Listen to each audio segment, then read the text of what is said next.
Assalamualaikum warahmatullahi wabarakatuh. Selamat pagi, selamat siang, selamat malam bagi Bu Eta dan teman-teman semua yang sedang menyaksikan video ini kapanpun waktunya.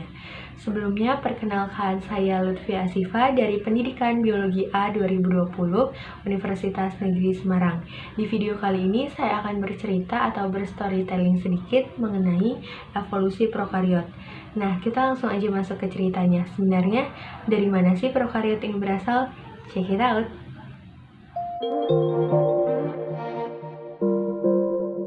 Sel prokariot awal berkembang dari protoplasma yang berasal dari koaservat. Koaservat ini dapat dikenal juga sebagai protobion.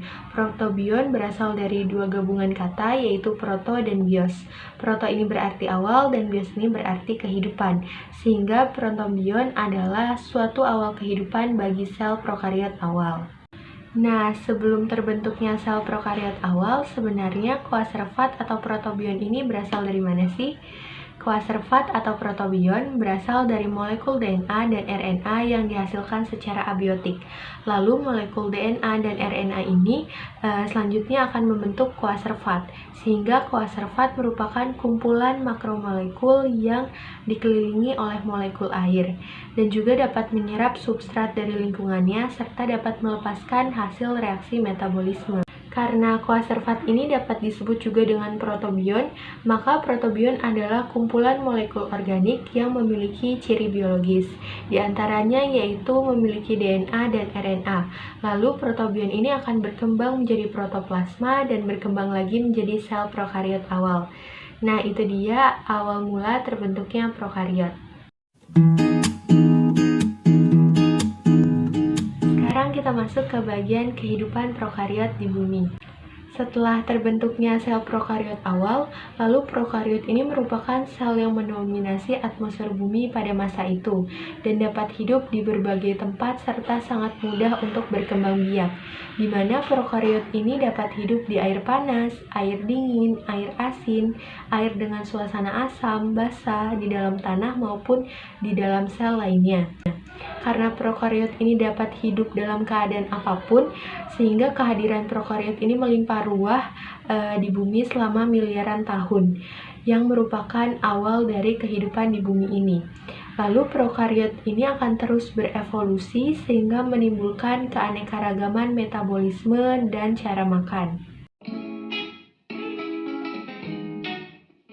Nah, sekarang kita masuk ke dalam pembahasan evolusi cara makan prokariot, di mana evolusi cara makan prokariot ini memegang peranan penting dalam perubahan lingkungan bumi purbakala. Pada awalnya, prokariot ini banyak yang bersifat parasit, karena lautan purbakala pada masa itu kaya akan bahan organik sebagai nutrisi bagi prokariot, sehingga prokariot ini dapat dikatakan hidup sebagai parasit.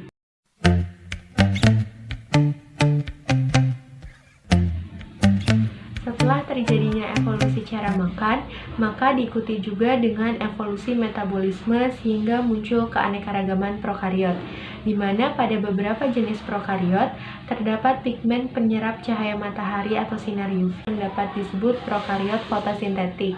Prokariot fotosintetik juga dapat disebut dengan cyanobacteria awal. Cyanobacteria berevolusi antara 2,5 sampai 3,4 miliar tahun bersama dengan prokariot lainnya. Banyaknya oksigen yang dihasilkan oleh cyanobacteria kemudian akan mengubah lingkungan bumi awal. Bumi yang semula tanpa oksigen menjadi banyak mengandung oksigen. Atmosfer yang kaya akan oksigen ini menyebabkan kepunahan prokariot anaerob yang tidak dapat beradaptasi dengan lingkungan barunya. Dalam hal ini, tidak semua prokariot anaerob mati karena atmosfer bumi kaya akan oksigen. Ada juga prokariot anaerob lain yang dapat bertahan hidup dalam habitat aerob hingga saat ini, yaitu anaerob obligat.